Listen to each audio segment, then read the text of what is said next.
जो आनंद सत्यप्रकाश विभव आणि आधार नामरूपास बुद्धी न जाणे आणि जाणेही त्यास तो अपार शुद्ध परमात्मा मीच असे माझे अपार स्वरूप समुद्रावरती धनु तरंग ब्रह्मा विष्णू महेश गणपती सूर्यचंद्रवर्ण यम मिरविती देवी कुबेरही तैसेचे जो सर्वज्ञानी दयागण मुनी हृदय ज्याचे करीती ध्यान त्याचे बुद्धी उपाधी करून मिथ्या भान मदची माझी होतसे ज्याच्या अज्ञानी भाषे जगत जसा गौरी सर्प दिसत सर्पना जगत ते स्वतंत्राने स्वयंब्रह्म मिचे पुण्य पुरुषी सदैव निष्काम बोध प्राप्ती कारणे उदाराम तो निचाय आत्माप्त काम तरी नमन कोणा करावे म्या सुखम नित्यम स्वप्रकाशम व्यापकम नामरूपयोः अधिष्ठानं बुद्ध्यबोध्यं बुद्धेर्दृग्यत्तु निर्मलम् अपारं सर्ववेदान्त वेद्यं प्रत्यक्परं तैवाहं नमत्वन्यदिति मे निश्चिता मतिः. आता काल ज्यांनी गीतेचं ज्यांच्याजवळ नाही विठ्ठल महाराजांनी दिगंबर महाराजांनी ग्रंथ आणलेले आहेत. बंडा महाराज त्यांना त्यांची नावं वाचून देतात जे क्रमाक्रमाने त्यांचे घेऊन जा.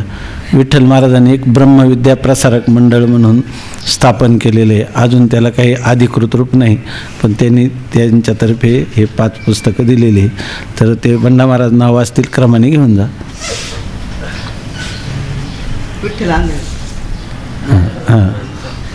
नारायण काळे आता जे हाजीर ते वजीर इथं जे आता हजर असेल त्यांनी घेऊन शिवाजी जाधव खुना करून ठेवा.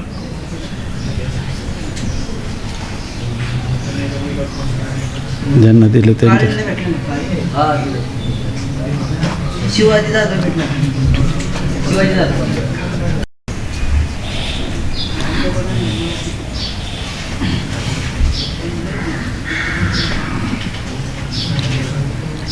जीव ब्रह्मैक्य अपरोक्ष ज्ञानाला साक्षात हेतुत्व कोणाला आहे, साक्षात कारणत्व कोणाला आहे तर महावाक्याला आहे की नाही.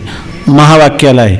आणि मग बाकीचे जे असणारे अवांतर वाक्य त्या अवांतर वाक्याने परोक्ष ज्ञान होतं आणि महावाक्याने अपरोक्ष ज्ञान होतं असं सिद्धांत रूपाने ग्रंथकर्त्यांनी कथन केलं. त्याच्यावर शंका आली.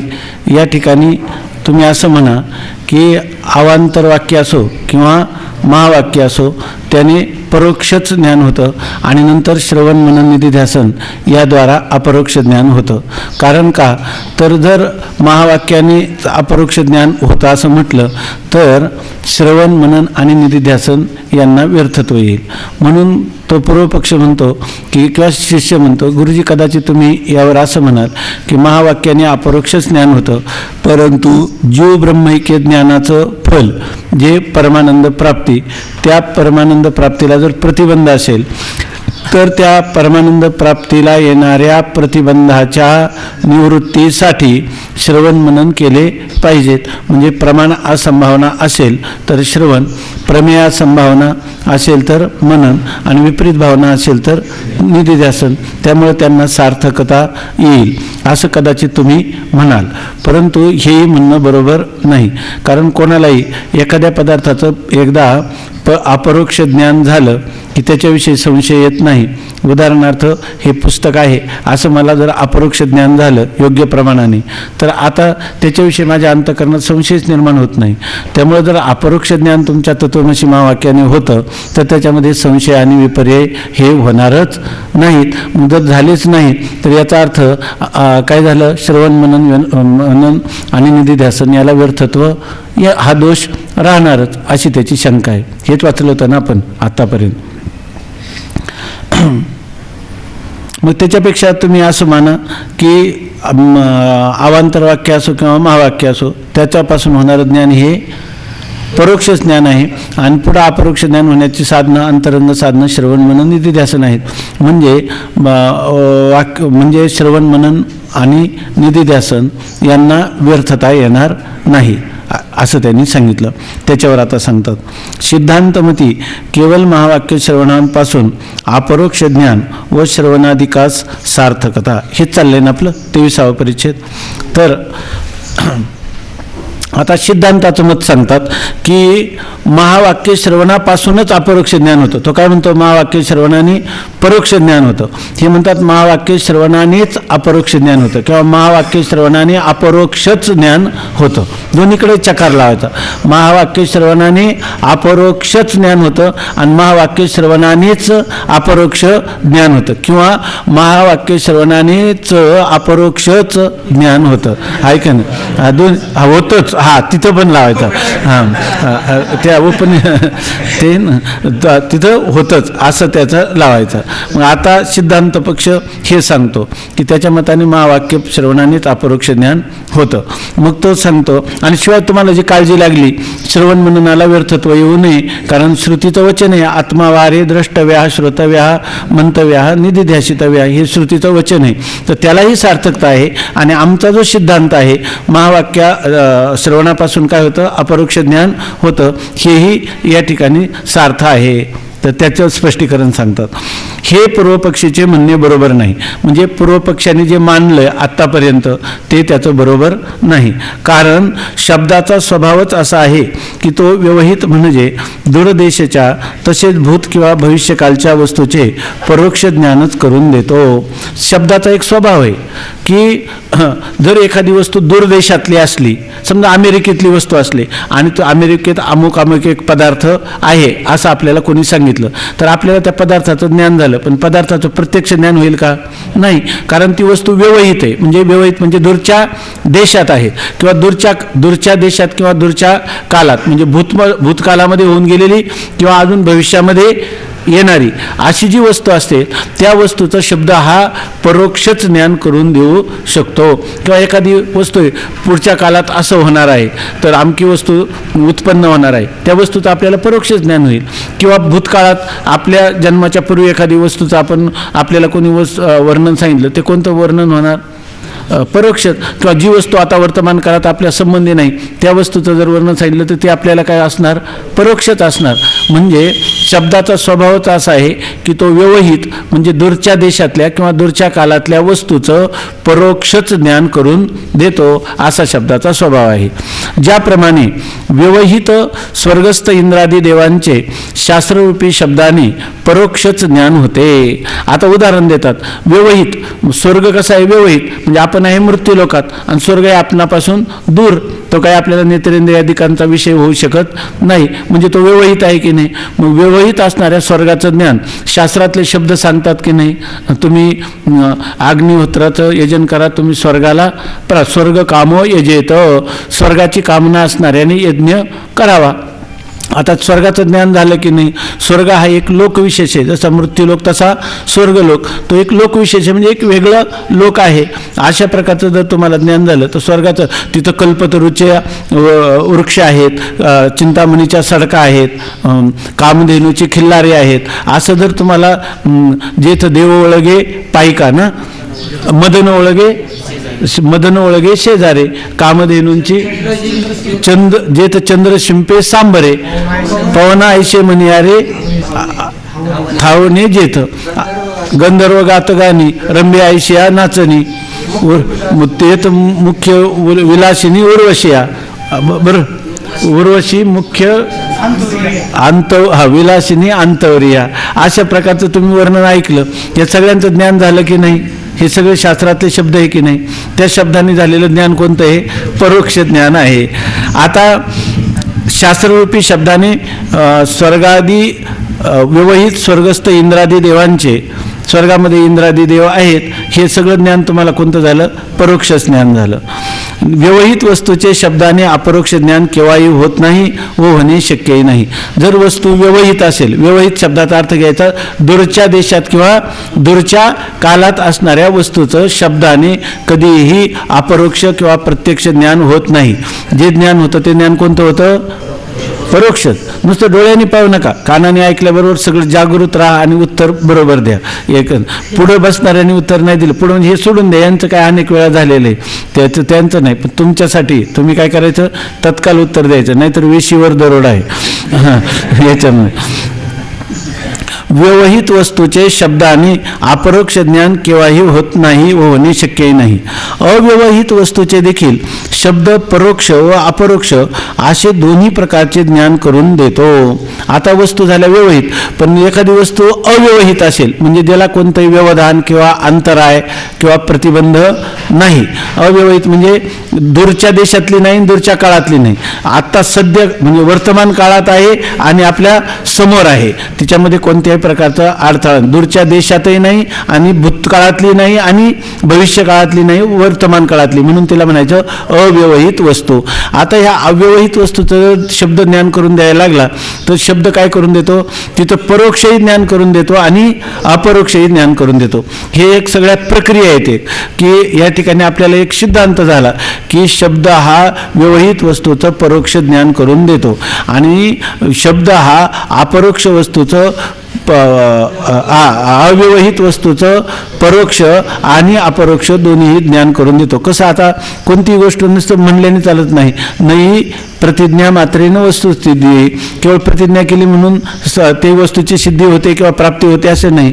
तर लक्षण प्रमाणाभ्याम, त्याला काहीतरी प्रमाण असलं पाहिजे, अनुभव असला पाहिजे, युक्ती असली पाहिजे आणि तरच आपण त्याचं काय करतो, तो सिद्धांत मान्य करतो. तर त्या ठिकाणी सांगतात ज्यावेळी अव्यवहित म्हणजे अत्यंत जवळ असणाऱ्या वस्तूचा फक्त अस्तित्व रूपाने शब्दबोध करतो त्यावेळी परोक्ष ज्ञानच होते. जसे दावा आहे या वाक्यापासून दहाव्या पुरुषाचे अस्तित्व रूपाने परोक्ष ज्ञान होते आणि ज्यावेळी अव्यवहित वस्तू ही आहे असा बोध करतो तेव्हा त्या वस्तूचे अपरोक्षच ज्ञान होते, परोक्ष नाही. आता बघा, अव्यवहित वस्तू म्हणजे अत्यंत जवळची असणारी वस्तू आहे की नाही, जवळच्या देशात असणारी किंवा वर्तमान काळात असणारी वस्तू.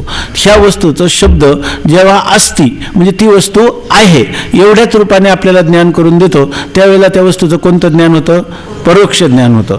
आणि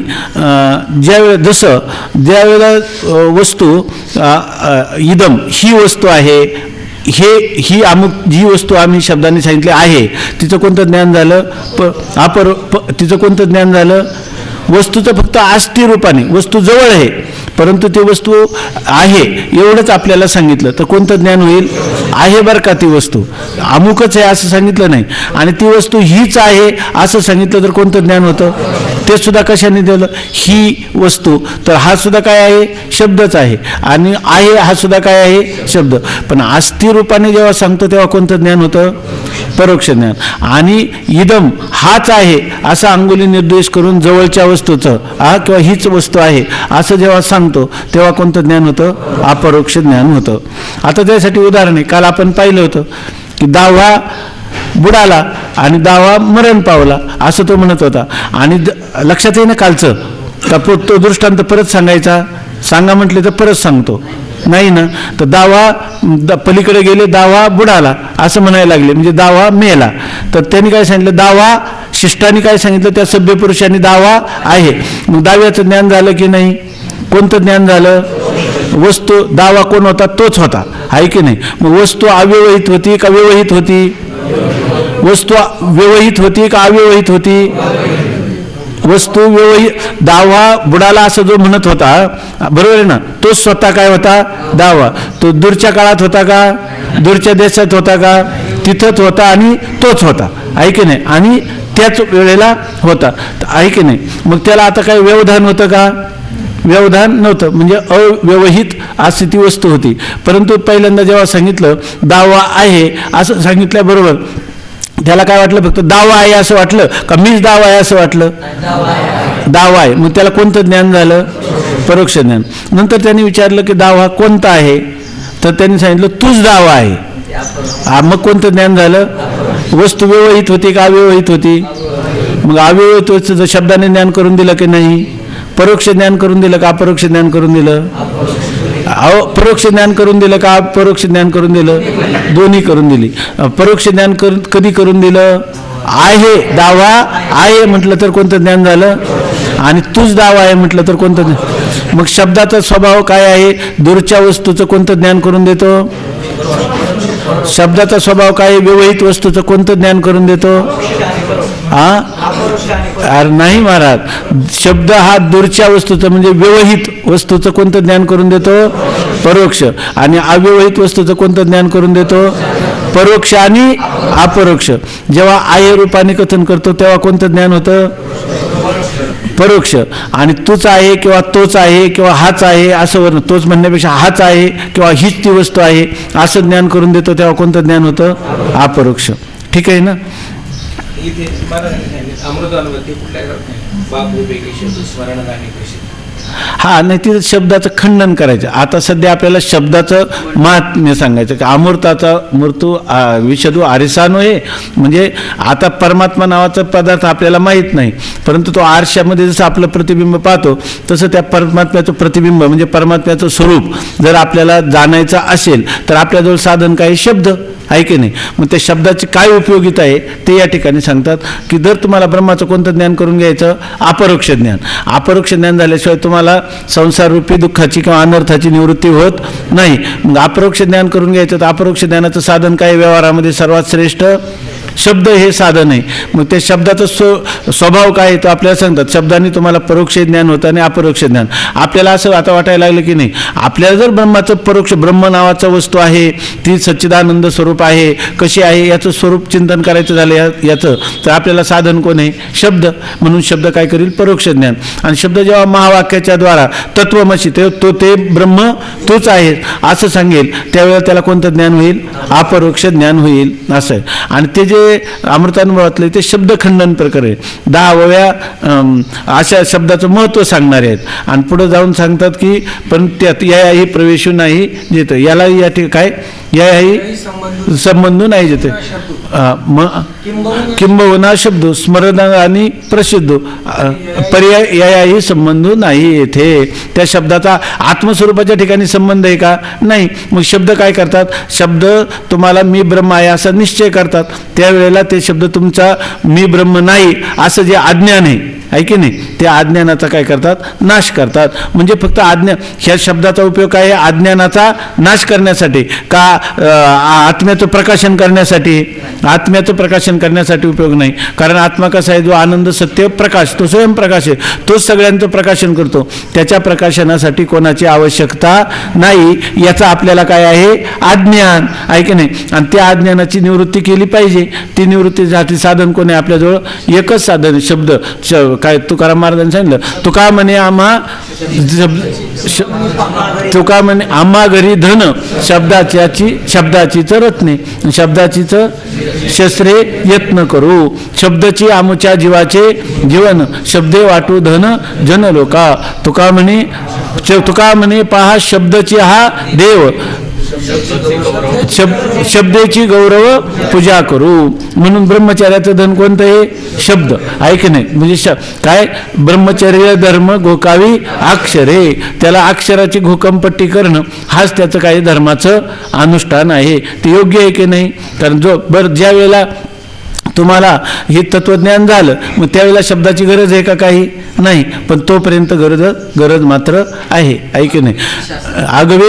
तैशी आगवीची शास्त्रे अविद्या विनाशाची पात्रे वाचूनी न होती स्वतंत्र ज्ञानी हे.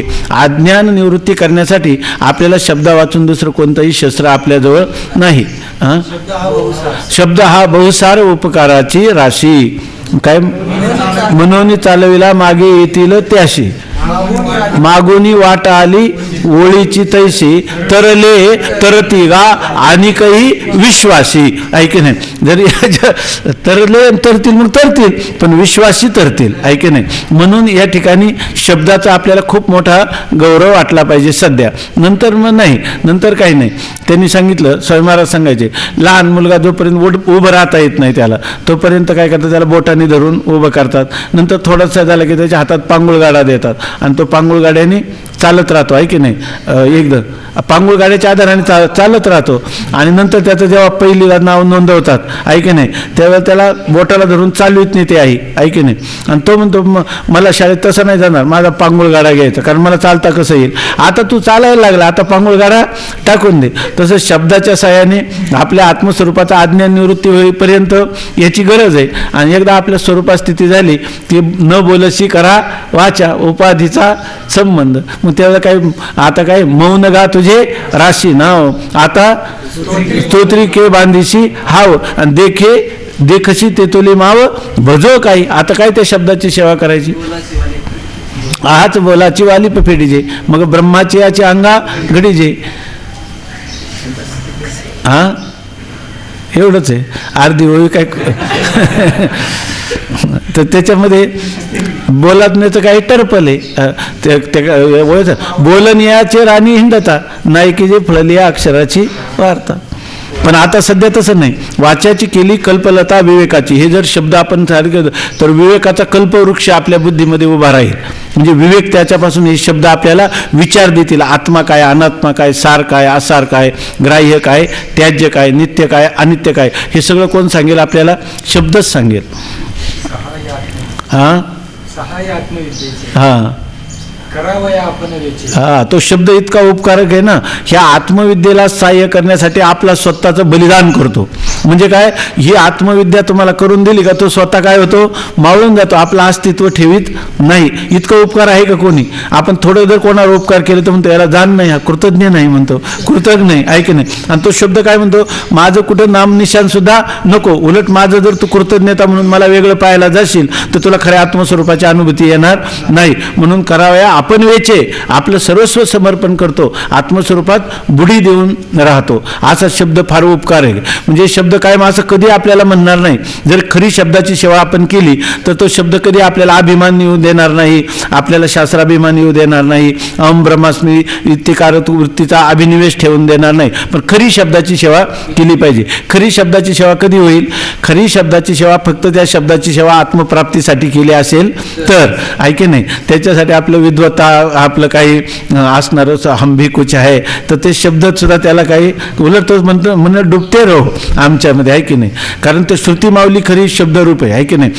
त्याला काय म्हणतो आपण, श्रुत्या शब्दराशी, अनंत शब्दराशी असा वेद आहे. आणि तो वेद काय करतो, श्रुतीनं बुडी कुठं दिली, येथेची दिली. त्या आत्मस्वरूपात ठिकाणी तोच शब्द राहिला नाही तर तुमच्या मस्तकात असणारे, तुमच्या वाणी वाटो उच्चार होणारे काही शब्दाजवळ काय असणार आहे, तुमच्याजवळ त्याचं वैभव काय असणार आहे. म्हणून खरं शब्दाचं वैभव काय आहे, आत्मस्वरूपाच्या ठिकाणी जाऊन निमग्न होणं. परंतु तोपर्यंत मात्र असला पाहिजे. नाथ महाराजांनी उदाहरण दिले, ज्या वेळेला शत्रूवर चाल करून तो सैनिक जातो तर त्यावेळेला तो काय करतो, अंगात चिलखत घालतो, आहे की नाही. पुन्हा हातात काय करतो, तलवार धारण करतो, डोक्यावर शिरस्त्राण घेतो, वाघनख्या पुन्हा हात मोकळे राहतात तर त्याच्यातही वाघनख्या घालतो. आणि सगळं युद्ध जिंकल्यानंतर काय करतो, युद्ध जिंकल्यानंतर आता उन्हाळ्याचे दिवस आहे समजा, युद्ध जिंकलं आणि तसाच चिलकत घालून झोपतो का सगळं काढून टाकतो. त्याला अंगातलं आंतरवस्त्र सुद्धा नको वाटतं, आहे की नाही. इतका शांतपणाने भाग गेला शिन गेला. तसं शब्दाने आपलं एकदा काम केलं का ते काय जपून ठेवायचं का. म्हणून त्याने लिहिलं ना, वैराग्य शब्द याचे वर्णन केले. खरं वैराग्य तेच असतं की जे वैराग्य जर आपल्याला खरं असलं तर ते काय करतं, वैराग्याचं पर्यवसान, ते वैराग्य स्वतंत्र कधीच राहत नाही. आपल्या तैसे वैराग्याचे गाडले अंगी त्राण होते भले, तेही नावेक डिले तेव्हा चिकरी. तसं शब्द, वैराग्य, विवेक, आम्ही केलेलं साधन चतुष्टय याचा अभिमान कधी जातो हे चांगलं लक्षात ठेवायचं. खरा अभिमान धारण केला असेल तर खरा म्हणजे खऱ्यासाठी, म्हणजे आत्मप्राप्तीसाठी ही साधनं जर आपण जवळ ठेवली असतील तर ती सगळी साधनं स्वतःहूनच ढिल्ली होतात आणि तो हातीवर हळूची ठेवी असं माऊली लिहिले. पुढची काय ओवी आहे का लक्षात? आणखीन एक ते तर चांगली ओवी. तर अशा प्रकाराने आपल्याला चिंतन हे चाललंय की शब्द काय करतो, आपल्याला परोक्षही ज्ञान करतो आणि अपरोक्षही ज्ञान करून देतो. पण कोणत्या वस्तूचं? अव्यवहित वस्तूचं. आणि परोक्ष ज्ञान कोणत्या वस्तूचं करून देतो? व्यवहित वस्तूचं करून देतो. आणि याला उदाहरण कोणतं आहे? दावा आहे. हे काय आहे? परोक्ष ज्ञानासाठी आहे रूपाने जे ज्ञान होतं ते परोक्ष ज्ञान. आणि तूच आहे किंवा हेच आहे असं त्या वस्तूचं, अव्यवहित वस्तूचं म्हणजे जवळच्या देशातल्या आणि वर्तमान काळातल्या पदार्थाचं शब्द जे ज्ञान करून देतो ते अपरोक्ष ज्ञान करून देतो. इथपर्यंत झालं. ठीक आहे ना? आता मी पुन्हा वाचतो. ज्याप्रमाणे व्यवहित स्वर्गस्थ इंद्रादी देवांचे शास्त्ररूपी शब्दाने परोक्षच ज्ञान होते, व्यवहित वस्तूचे शब्दाने अपरोक्ष ज्ञान केव्हाही होत नाही व होणे शक्यही नाही. अव्यवहित वस्तूचे देखील शब्द परोक्ष व अपरोक्ष असे दोन्ही प्रकारचे ज्ञान करून देतो. ज्यावेळी अव्यवहित म्हणजे अत्यंत जवळ असणाऱ्या वस्तूचा फक्त अस्तित्व रूपाने शब्दबोध करतो त्यावेळी परोक्ष ज्ञानच होते. जसे दावा आहे या वाक्यापासून दहाव्या पुरुषाचे अस्तित्व रूपाने परोक्षच ज्ञान होते. आणि ज्यावेळी अव्यवहित वस्तू ही आहे असा शब्दबोध करतो तेव्हा त्या वस्तूचे अपरोक्षच ज्ञान होते, परोक्ष नाही. हे झालं इथपर्यंत. आता त्याप्रमाणे ब्रह्म सर्व जीवांचा आत्मा आहे म्हणून अत्यंत अव्यवहित आहे. आता ब्रह्माचं ज्ञान करून घ्यायचं तर ब्रह्म कसं असलं पाहिजे? अव्यवहित वस्तूचं आपल्याला अपरोक्ष ज्ञान करून घ्यायचं. व्यवहित वस्तू जर ब्रह्म आपल्यापासून भिन्न असेल तर कोणी कितीही सांगितलं तर ते आपल्यापासून काही दूर आहे, त्याचं ज्ञान आपल्याला कधीही अपरोक्ष होऊ शकणार नाही. मग पहिली गोष्ट काय असली पाहिजे? ब्रह्म हे अव्यवहित असलं पाहिजे. ब्रह्म अव्यवहित आहे का? आहे. कारण मी हे जे आहे तो म्हणजे आत्मा, तो काय आहे? ब्रह्मरूपच आहे. म्हणजे आत्मा म्हणजे मी मला सर्वात जवळचा आहे की नाही? मग ब्रह्म व्यवहित आहे का अव्यवहित आहे? ब्रह्म अव्यवहित आहे. ब्रह्म म्हणजे आत्मा कोण आहे? मी आहे. कधी आहे? आत्ता आहे. कुठं आहे? इथं आहे की नाही? बरं ना? दूरचा देश आहे का? दूरचा काल आहे का? म्हणजे ब्रह्म काय आहे? आत्मरूपा. ब्रह्मच माझा आत्मा असल्यामुळे ते अव्यवहित आहे. माऊलींनी लिहिलं, येरवी सर्वांच्या हृदयदेशी मी अमुका ऐशे आहे ऐशी बुद्धी स्फुरे जे अरनिशी ते वस्तुगा मी. तेच माझं स्वरूप आहे, ब्रह्माचं स्वरूप आहे. मग ब्रह्म व्यवहित आहे का अव्यवहित आहे? कारण का? ते सर्वांचा आत्मा आहे. आत्मा म्हणजे सर्वांचं स्वरूप आहे म्हणून अव्यवहित आहे. तरीही अवांतर वाक्य ब्रह्मास्ती असा बोध करते म्हणून त्यापासून अत्यंत अव्यवहित ब्रह्माचेही परोक्ष ज्ञान होते. आता मग तुम्ही म्हणा, जर ब्रह्म सर्वांचाच आत्मा आहे तर मग सर्वांना ब्रह्माचं ज्ञान व्हावं की नाही? पण होत नाही. कधी कधी अव्यवहित वस्तूचं सुद्धा आपल्याला परोक्षही ज्ञान नसतं आणि अपरोक्षही ज्ञान नसतं. ब्रह्म नावाचा पदार्थाचा विचार आता पाश्चात्य लोक सगळे आहेत.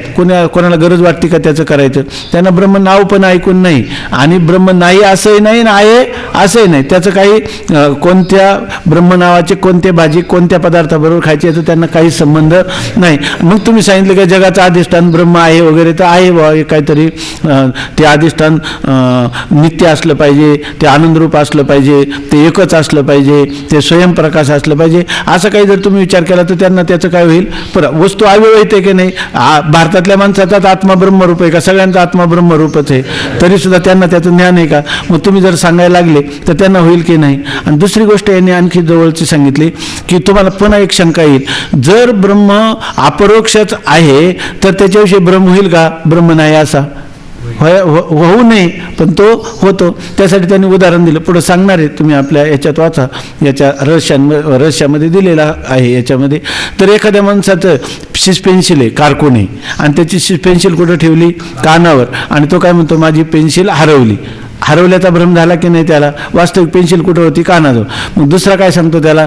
तो म्हणतो माझी पेन्सिल हरवली. तो म्हणतो पेन्सिल आहे. आहे म्हटल्यावर त्याला कोणतं ज्ञान झालं? मग वस्तू अव्यवहित होती का नाही? तरी भ्रम झाला की नाही?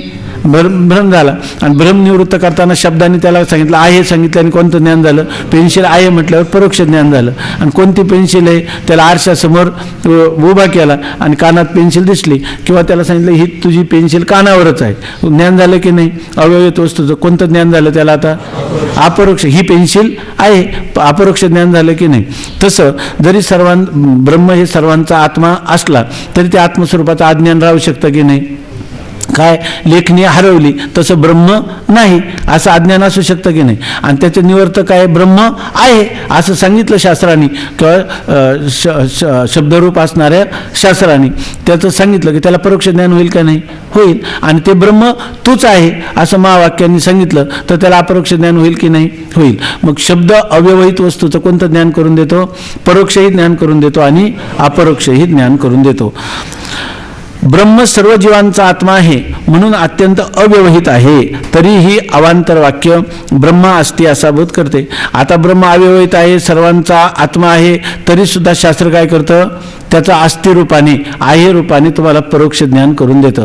याच्यासाठी तुम्हाला त्या अज्ञानाची दोन आवरण आहे. आपण थोडंसं पूर्वी पाहिलं असेल तर या ठिकाणी आपण काय म्हणतो, आमका पदार्थ नाही अन्न असता तर तो आपल्याला दिसला असता, आहे की नाही. म्हणजे नाही म्हणतो तेव्हा त्याचं असत्व आहे, म्हणजे तो पदार्थ नाही. आणि त्याचं काय होत नाही पुन्हा भान, म्हणजे त्याची प्रतीती येत नाही, असं होतं की नाही.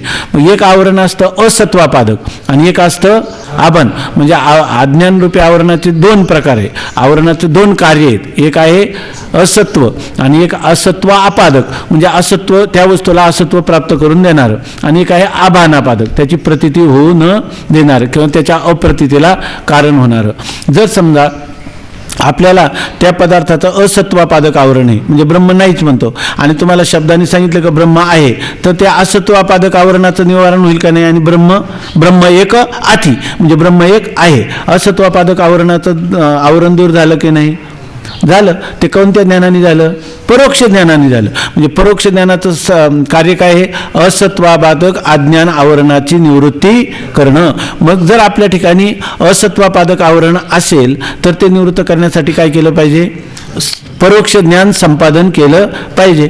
जर आपल्याला त्या ठिकाणी अभानापादक आवरण असेल, म्हणजे आभानापादक आवरण म्हणजे त्याचं आपल्याला प्रत्यक्ष ज्ञान नाही, तर त्यासाठी काय केलं पाहिजे, अपरोक्ष ज्ञान संपादन केलं पाहिजे. म्हणजे अपरोक्ष ज्ञानाचं साधन आहे तत्वमसी महावाक्य, आणि परोक्ष ज्ञानाचं साधन काय आहे, अवांतर वाक्य. मग वेदातल्या अवांतर वाक्याने काय होईल, परोक्ष ज्ञान होईल, आणि ब्रह्म आहे एवढंच ज्ञान होईल. आणि वेदातल्या महावाक्याने कोणतं ज्ञान होईल, किंवा तत्वम पदार्थ शोधनाने कोणतं ज्ञान होईल, अपरोक्ष ज्ञान होईल. तेव्हा आपल्याला आता परोक्ष ज्ञान संपादन करायचं ब्रह्माविषयी का अपरोक्ष ज्ञान संपादन करायचं,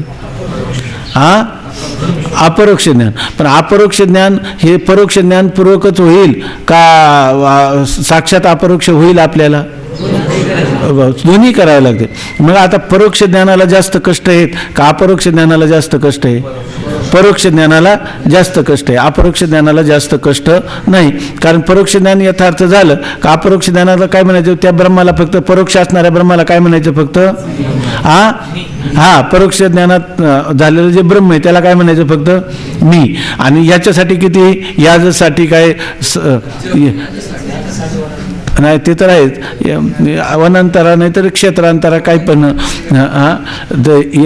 निळवरांची गोळ नाही ना. याची लागी हो तेजेले भोग, याची लागी हो केले नाना याग, याची लागी अष्टांगादी योग,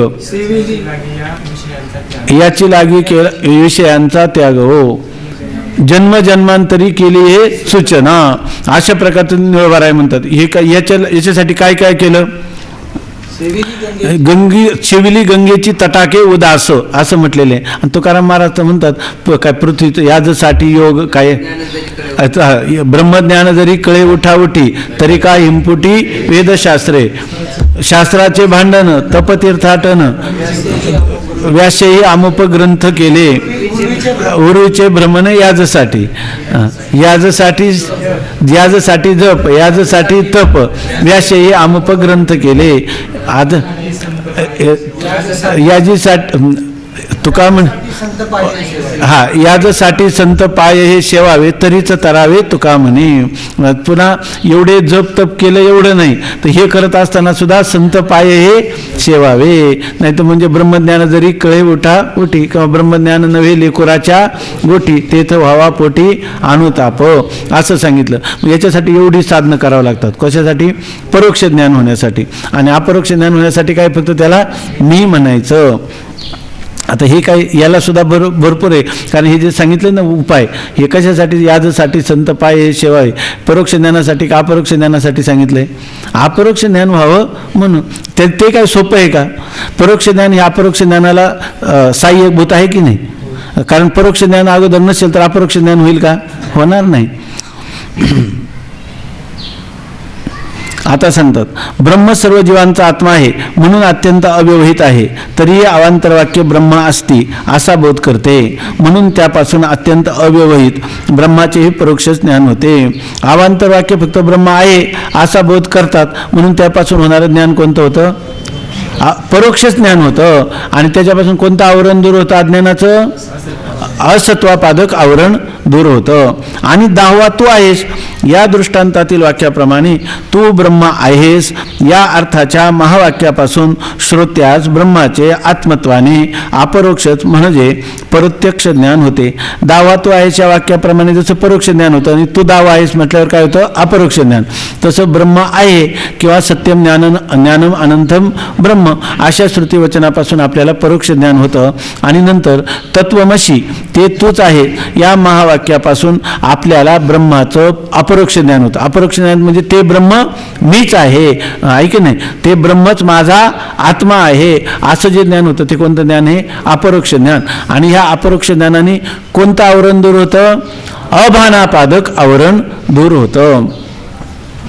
या अर्थाच्या महावाक्यापासून श्रोत्यास ब्रह्माचे आत्मत्वाने अपरोक्षच म्हणजे प्रत्यक्ष ज्ञान होते. परोक्ष ज्ञान होणे शक्य नाही. जर तत्वमसी महावाक्य सांगितलं, जवळच्या अव्यवहित वस्तूचं जर तुम्हाला ज्ञान करून दिलं ते तूच आहे, आता त्याला परोक्ष होईल का अपरोक्ष होईल? मग महावाक्याने कोणतं ज्ञान होईल? अपरोक्षच ज्ञान होईल. परोक्ष ज्ञान होणं शक्य नाही. परोक्ष ज्ञानाचं साधन कोणतं आहे? अवांतर वाक्य आहे. आणि तत्वमसी हे कशाचं साधन आहे? महावाक्याचं. आपलं तत्वमसी हे महावाक्य कशाचं साधन आहे? अपरोक्ष ज्ञानाचं साधन आहे.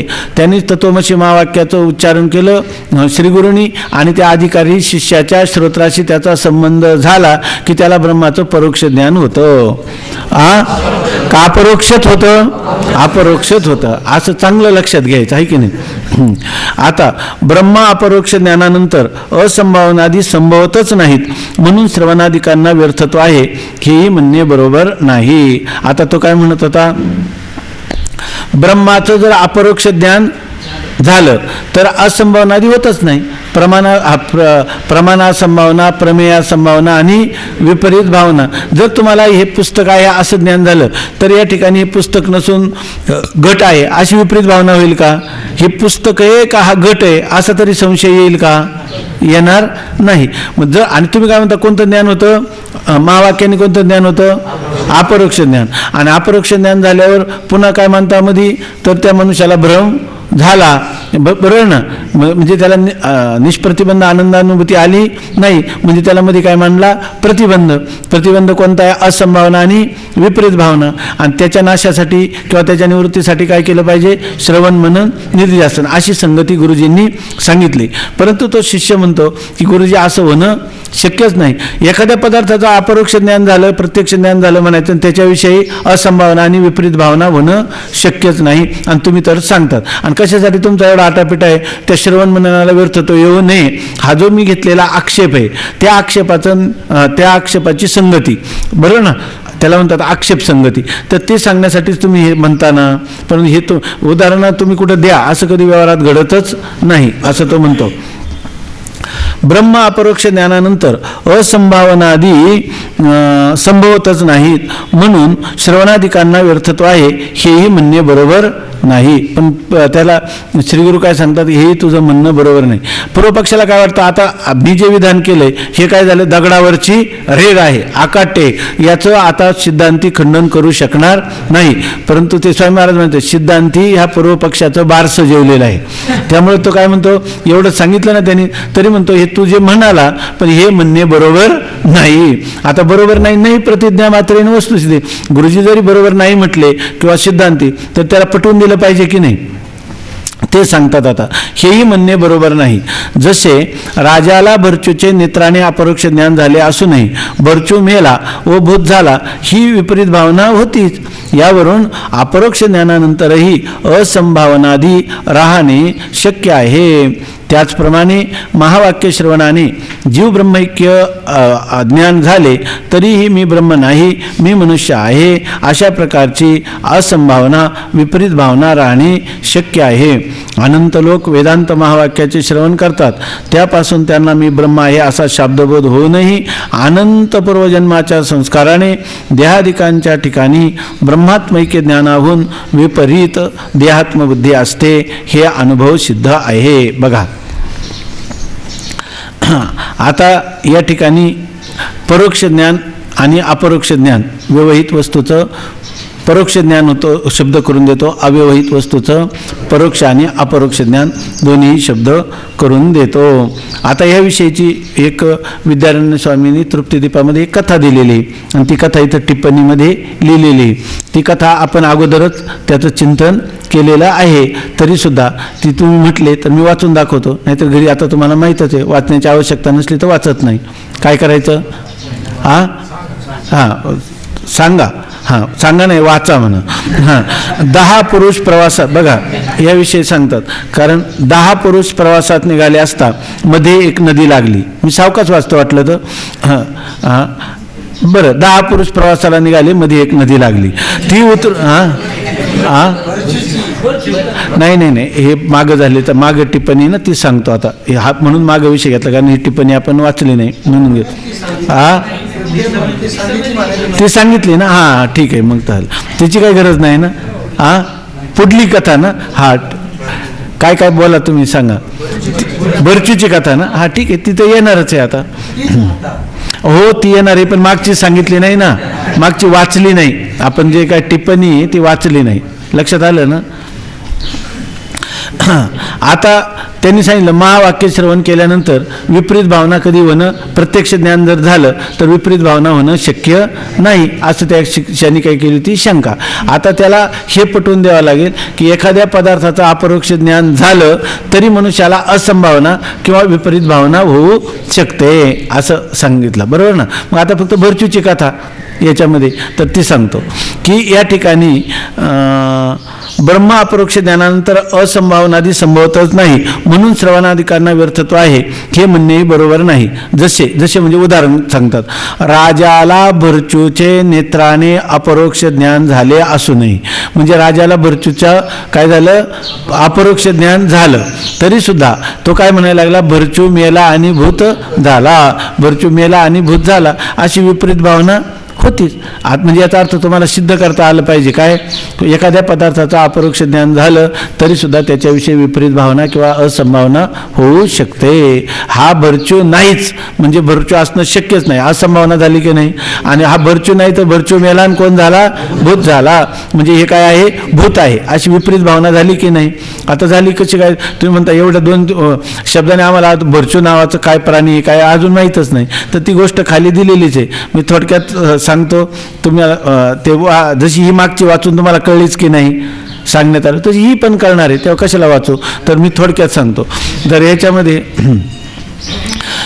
एक राजा होता, त्याच्याजवळ अष्टप्रधान होते. त्याच्यापैकी मुख्य प्रधान जो पंतप्रधान म्हणतो आपण तसा कोण होता, भरचू होता. भरचू नावाचा सेवक त्याच्या विश्वासातला होता. तर एकदा असं झालं की त्या भरचूवर राजाची फार मर्जी होती. त्यांना एकमेकाला भेटल्याशिवाय त्या एकही दिवस जात नव्हता. एक दिवस असा प्रसंग झाला की त्या राज्यामध्ये बंड माजलं. तेव्हा त्या बंडाचा बिमोड करण्यासाठी कोणावर तरी कामगिरी सोपवली पाहिजे. तेव्हा जे बाकीचे प्रधान होते ते म्हटले की आता जर राजाने आपली नेमणूक केली तर आपल्याला फार त्रास होईल हे बंड मोडण्यासाठी, म्हणून आणि हे बंड मोडणं अवघड आहे, म्हणून ह्या भरचूची एकदा जिरू द्या. म्हणून त्यांनी सांगितलं राजाला की ह्या भरचूला ह्या वेळेला कामगिरीवर पाठवा, आम्ही दरवेळेला आम्हाला तुम्ही पाठवतात, एकदा याला पाठवा. त्याप्रमाणे त्या भरचूला पाठवलं. तो गेला, त्यांनी त्या बंडाचा बिमोड केला, परंतु झालं काय, तो सापडला त्या गुंडांच्या तावडीमध्ये आणि त्यांनी त्याला इतका मार दिला की त्याला असं वाटलं की आपला प्राण वाचे की न वाचे. बरं, हे दुष्टच लोक आहे, त्याला ह्या अमात्यांनी केलेलं प्रकरण सर्व माहीत होतं. तो म्हणला एवढं करून राजाचं बंड मोडलं, मी जर ह्या राज्यात राहिलो तर भली तेथे राहू नये, क्षणी काय होईल न कळे काय, जरी या राज्यात राहिलं तर आपल्याला मारतील, त्यापेक्षा आपण आपल्या जीवनाचं सार्थक करून घ्यावं, ह्या राज्याचा त्याग करावा, जंगलात जावं आणि आपण भगवत चिंतन करीत काळ काढावं, आयुष्य वाढेल, भगवत चिंतनाच्या द्वारा कल्याण होईल. म्हणून तो निघून गेला आणि तिथं तो राहायला लागला.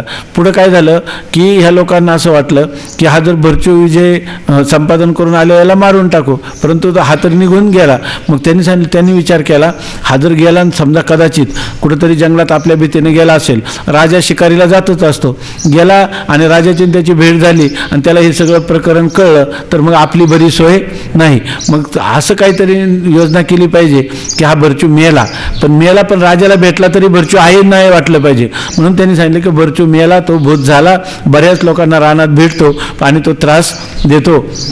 ज्याची भरचूची भेट झाली तो मनुष्य काय पुन्हा माघारी फिरकत नाही. मग राजाने ऐकलं, राजाची समजूत झाली, आता का भरचू मेला आणि भूत झाला. राजा गेला आणि गेल्यानंतर त्या राजाला तो भरचू दिसला. भरचूला आपला राजा आला पाहून आनंद झाला. भरचूने आपली राग फासलेलं सगळं सोडून महाराज त्यांच्या पाठीमागे लागला आणि महाराज एकदम पुढे पळायला लागले. कारण महाराजांना वास्तू भरचूचं ज्ञान झालं होतं की नाही, भ्रम झाला की नाही त्यांना, भरचू मेला आणि भूत झाला. हा भरचूला पाहत होते की नाही, भरचूचं अपरोक्ष होतं का नाही, पण आज संभावना झाली की नाही, भरचू असणं शक्यच नाही, भरचू नाहीच. आणि पाहतात कोणाला, भरचूला. आणि हा काय झाला, भूत. तो भूत झाला होता का, तरी विपरीत भावना झालीच की नाही त्यांची होत. म्हणजे याचा अर्थ जर तुम्हाला अपरोक्ष ज्ञान झालं तरी असंभावना आणि विपरीत भावना होऊ शकते की नाही. तसं तुम्हाला तत्वमसी महावाक्याने काय झालं की मी ब्रह्म आहे असं अपरोक्ष ज्ञान झालं, तरी सुद्धा तुम्हाला असंभावना होऊ शकते की नाही, मी ब्रह्म कसा असेल, मी ब्रह्म असणं संभवनीय नाही. तर मी कोण आहे, मी देह आहे, मी जीव आहे, मी कर्ता भोक्ता आहे. म्हणून वेदांताचं जरी श्रवण केलं तरी परोक्ष ज्ञानही असलं, जरी वेदांताच्या महावाक्याचं श्रवण केलं अपरोक्ष ज्ञानी झालं असलं तरी सुद्धा तुम्हाला असंभावना आणि विपरीत भावना होऊ शकते. म्हणजे असंभावनेची आणि विपरीत भावनेची सिद्धी झाली की नाही, झाली. अर्थात जर असं होऊ शकतं तर मग जर असं झालं तर श्रवण मननाला व्यर्थत्व येईल का, नाही, असंभावना झाली. आता आम्ही तुम्हाला विचारणार, प्रमाणाविषयी असंभावना झाली का, श्रवण करा. प्रमेयाविषयी असंभावना झाली का, मनन करा. विपरीत भावना झाली का, निधिध्यासन करा. असं सांगू की नाही.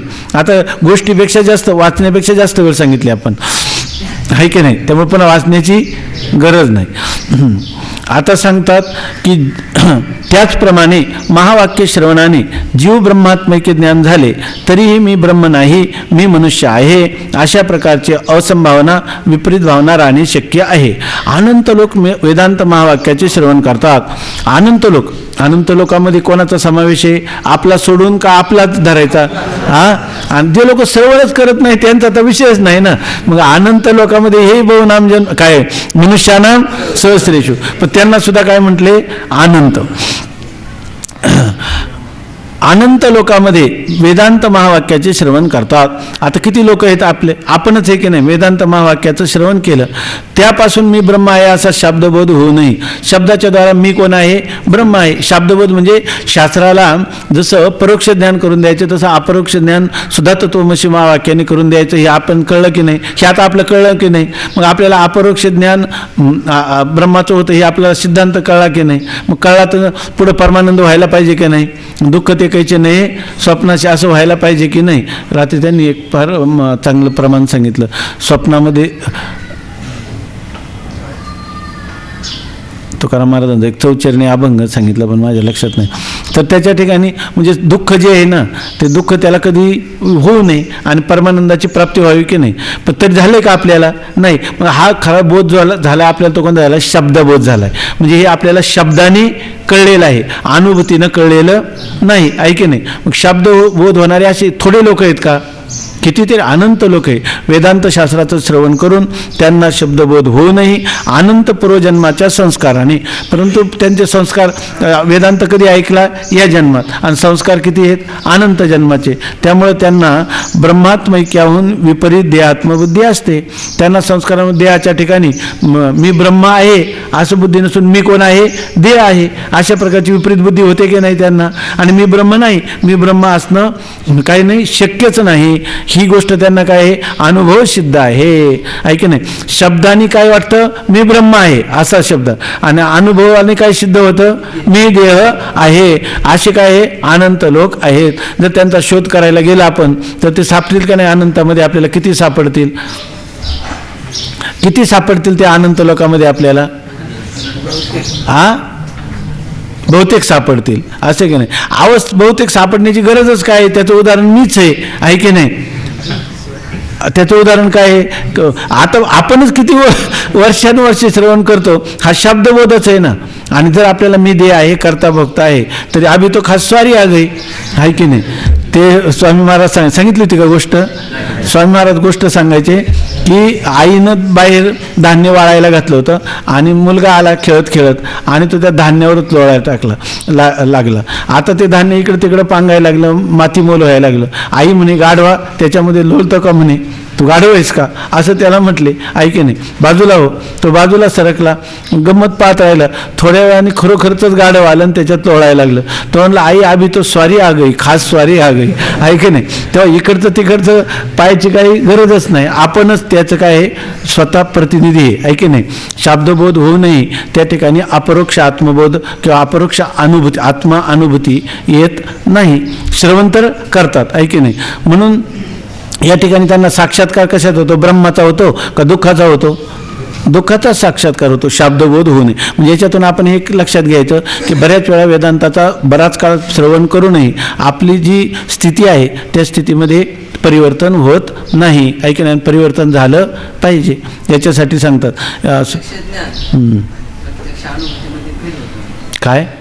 काय काही भेद होत नाही प्रत्यक्ष ज्ञानात. प्रत्यक्ष हे बघा, ते फक्त आता तुम्ही शब्दाने म्हणतात, खरं तर तसं पाहिलं तर हे जे भामतीकारांचा पक्ष आहे तो मानणं चांगलं आहे. आणि सर्वसाधारणपणे जर पाहिलं तर सगळ्यांची जीवनचर्या जी वेदांताच्या साधकांची त्याप्रमाणे.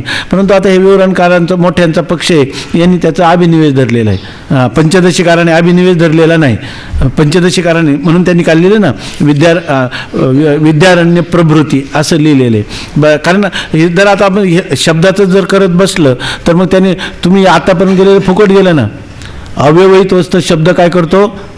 अपरोक्ष ज्ञान करून देतो. हे फुकट होईल ना त्याचं. म्हणून त्याच्यासाठी, आणि हा त्यांचा अग्रणी पक्ष मानलेला आहे, म्हणून त्यासाठी एवढं त्यांना सांगावं लागतं. नाहीतर शब्दबोध होऊन असा शब्द वापरावा लागला त्यांना. शब्दबोध होतं म्हणण्याने परोक्ष ज्ञान होतं म्हणलं तर कुठं बिघडलं असतं तुमचं? आता इतकं सिद्ध केलं आणि पुन्हा हे चिंतन सांगताना तुम्हाला काय शब्द जावा लागला? शब्दबोध होतो. मग त्याला तुम्ही अपरोक्ष म्हणताय का? आता म्हणत नाही ना. मग त्याच्यापेक्षा पूर्वीच म्हणले असते तर काय बिघडलं असतं? अवांतर वाक्य असो नाही तर महावाक्य असो, कोणतं ज्ञान होतं? म्हणून ते भामतीकार हे मानायला तयारच नाही. आणि कोणत्या माणसाला निधीध्यास नावातून साक्षात्कार झाला? स्वामी महाराज म्हणजे निधीध्यास नावातून तुमच्या बापाला सुद्धा साक्षात्कार होणार नाही. हे जर तुम्ही करतच बसले, हेच जर करत हे सुद्धा शब्दबोधच आहे. कोणता? अवांतर वाक्याने काय होतं? परोक्ष ज्ञान. आणि महावाक्याने काय होतं? आणि हे झालेलं काही यौक्तिक चिंतन आहे. काय त्याचं माऊलीने फार स्पष्ट लिहिलंय, अनुमानाचे पैसे कळले खीर आईशे. तुम्हाला काय मृगजळाचे ओलांश भूमिती मे, हे तुम्हाला कळलंय कशामुळं? आता हे युक्ती आहेत. अनुमान केलं ना आपण, कोणाचा भरचूचा दृष्टांत, दाव्याचा दृष्टांत, आहे की नाही? उपपत्तीनं कळलंय का तुम्हाला? अनुभूतीनं कळलंय? उपपत्तीनं कळलं. मग ते म्हणतात हे ऐकत गेलं ना, माऊलीने फार सांगितलंय कळले खीर आईशे. तुम्हाला असं वाटेल का निश्चयाने मला कळलंय? मग माऊली म्हणतात मृगजळाचा पाऊस येऊ द्या आणि मग काय भूमी ओली होऊ द्या. झाली का ओली? काही ओली होत नाही त्याच्यापासून. म्हणून याच्यामध्ये आपला असा पण अभिनिवेश नसला पाहिजे का हेच खरं. हे जे आपले जी काही त्यांनी दिले ना, यया यया भवेत पुंसाम व्युत्पत्ती ही प्रत्येगात्मने, आपल्याला आत्मस्वरूपाचा साक्षात्कार जेणेकरून होईल का, सा सैव प्रक्रिया साध्वी इति आचार्य भाषितम. आपण ह्याविषयी सुद्धा एकदम मोकळेपणाने केलं, नाही तर आम्ही विचारसागर शिकलो तोच पक्ष आम्ही धरला असं काही नाही. तुम्हाला जेणेकरून ज्याही चिंतनाने तुमच्या आत्मस्वरूपाच्या ठिकाणी स्थिती होईल त्या प्रक्रिया आपण घेतल्या पाहिजे, एवढाच अर्थ. आता इथं शब्दबोध शब्द योजला की नाही, आता बाकीचं जाऊ द्या, पण हे तर आहे की नाही, आपल्याला याचे मानावं लागतं की शब्दबोधाने तुम्हाला नेमकं म्हणायचे काय. तर त्याचं उदाहरण स्वामी महाराज सांगायचे. त्यांचे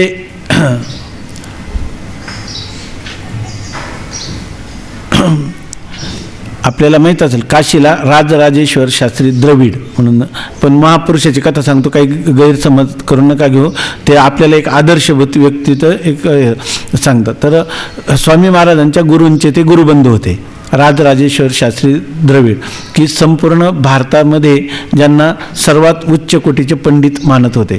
नंतर प्रसंग असा झाला की त्यांची एक पत्नी मरण पावली, दुसरा विवाह झाला, दुसरी पत्नी पण गेली, तिसरा त्यांचा विवाह झाला, आणि ते काशीतले सर्वात मोठे पंडित होते राजराजेश्वर शास्त्री द्रविड. न्यायाचं त्यांचं घराणं आहे, वेदांत म्हणजे त्यांना सरस्वती कंठातच होती, असे ते महापुरुष होते. आणि त्यांची तिसरी पत्नी मरण पावली. तर त्यावेळेला त्यांनी आपल्या गुरुबंधूंना पत्र लिहिले की तुम्ही मला भेटण्यासाठी या. स्वामी महाराज त्यांच्याकडे शिकवत होते, गुरुजींच्याकडं. स्वामी महाराजांना घेऊन ते तिथं गेले.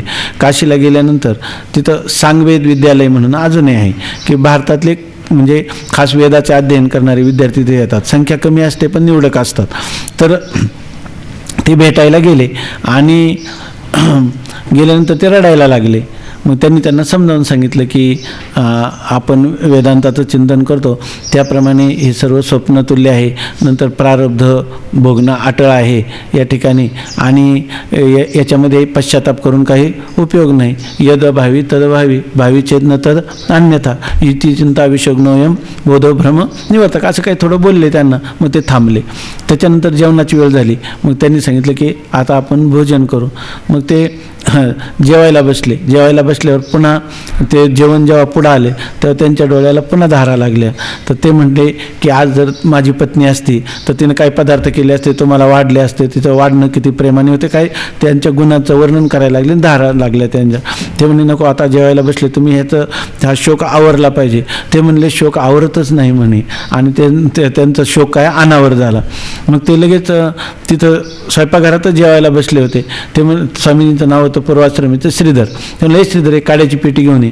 त्यांना वाटलं काय करायचं, काय यांना नाही, काड्याची पेटी घेऊन ये. त्यांचं ग्रंथालय आजही जर तुम्ही पाहिलं, त्यांचे चिरंजीव गणेश्वर शास्त्री द्रविड त्यांची जे खोली असतात, आणि ती एक खोली नाही त्यांना खूप वाडे विद्वान म्हणून तिथले जे काशीचे नरेश आहे त्यांनी त्यांना आणि काही अनेक श्रीमंतांनी त्यांना खूप वाडे देऊन ठेवलेले आहेत. आणि त्या वाड्यांच्या काही घरांमध्ये ते जात असतात, जिथं तिथं त्यांची लायब्ररी असते. आणि तिथं त्यांच्या खोलीत जर गेले तर लहान लहान खोल्या आहेत. त्या खोल्यामध्ये जर आपण गेलं तर एक त्यांचा चाललेलं चिंतनासाठी एक ग्रंथ असतो आणि बाकीचे संदर्भ ग्रंथ असतात. आता गेलं तर हे जेवढं असेल ना एवढे ते संदर्भ ग्रंथाचे ढिग असतात त्यांच्याभोवती, आणि एक पुस्तक जे काही त्यांचं चिंतनाचं ते चालू असतं. असे ते विद्वान आहे. तर त्या सांगवेद विद्यालयाची लायब्ररी आजही पाहण्यासारखी. तर ते लायब्ररी तिथं होती त्यांच्या घरामध्ये. ते म्हणे काड्याची पेटी आण. ते म्हणे काय करायचे, म्हणे काय नाही, यांना पेटून देतो म्हणे ह्या ग्रंथात. म्हणे तुम्ही आयुष्यभर केलेलं चिंतन हे एवढ्या ग्रंथाचं, हे जर आता पत्नीचा शोक घालवीत नसेल तर याचा काय उपयोग आहे. म्हणजे याचा अर्थ शब्दबोध होऊनही मनुष्याला असंभावना आणि विपरीत भावना होऊ शकते, याच्यासाठी सांगितलं. अनंत लोक वेदांत महावाक्याचे श्रवण करतात, त्यापासून त्यांना मी ब्रह्म आहे असा शब्दबोध होऊनही अनंत पूर्वजन्माच्या संस्काराने देहादिकांच्या ठिकाणी ब्रह्मात्मिक ज्ञानाहून विपरीत देहात्मबुद्धी असते, हे अनुभव सिद्ध आहे. हे गोष्टीला दुसरं कोणी पाहायचं का, कोणाला बोर्ड दाखवायचं का, नाही. हे काय आहे, आपल्याच अनुभवाने सिद्ध आहे. आता ज्यास महावाक्यापासून अपरोक्ष ज्ञान झाल्यानंतर असंभावना विपरीत भावना नसतील त्या श्रवणाधिकांची जरुरी नाही, तो निष्प्रतिबंध ब्रह्मानंदाचा अनुभव घेतो. आणि ज्यास महावाक्यार्थ ज्ञानानंतर असंभावना विपरीत भावना असतील त्यास ब्रह्मानंद प्राप्त होत नाही, म्हणून त्याने त्या निवृत्त होण्याकरिता श्रवण मनन करणे आवश्यक आहे.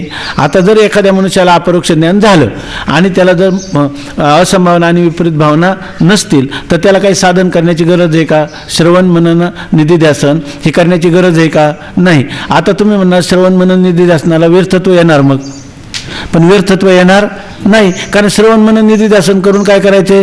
ब्रह्मज्ञानच प्राप्त करून घ्यायचं ना. आणि ते ब्रह्मज्ञान झालंय तेव्हा व्यर्थत्व आलं तर श्रुतीला काय वाईट वाटेल का? का चांगलंच वाटेल? आपल्याला गावाला चालायचं कुठपर्यंत? गावाला पोचेपर्यंत. का पुढे चालतच राहिलं पाहिजे? पुढे चालण्याची गरजच नाही. तसं श्रवण मनन निधिध्यासन करण्याची आवश्यकता कोणाला नाही.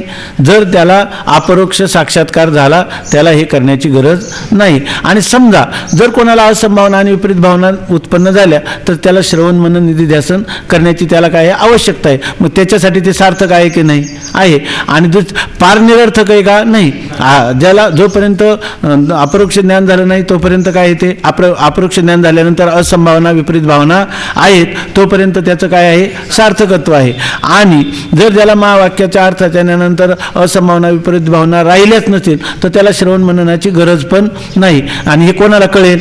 आपण कोणाला विचारायचं हे? का हो अजून मला श्रवण मननाची आवश्यकता आहे का नाही? हे काय स्वसंवेद आहे, ज्याचं त्याला कळून घ्यायचं. जर आपल्याला कळलं की अजून आपल्याला आवश्यकता आहे तर करावं, आवश्यकता नाही तर काही नाही, बोलण्याची नाही का, त्याला काही करा, हालू नये चालू नये.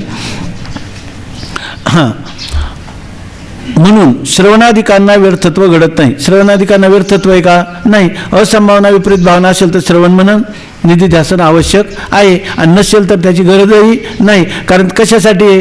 श्रवण मनन करण्यासाठी श्रवण मनन आहे का प्रमाण असंभावना प्रमेय असंभावना घालवण्यासाठी श्रवण मनन आहे?